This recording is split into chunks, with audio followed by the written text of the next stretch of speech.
বুকের গহীনে শুনেছি জমে থাকা বেদনার ডাকে। এই শহরে ইটের পাহাড়ে ছিল না কেউ যে দেওয়ার প্রেরণা। যন্ত্রে বাঁধা মন ছিল ক্লান্ত অসহায়, অর্থেকে না সুখ ছিল মান ত্রুটির ছায়ায়।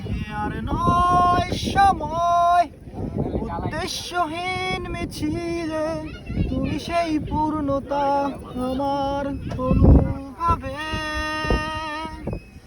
আর নয় আধার তুমি স্বপ্নে ডেকে নিলে ভোরে মন অন্তহীন রঙিন এক উৎসবে।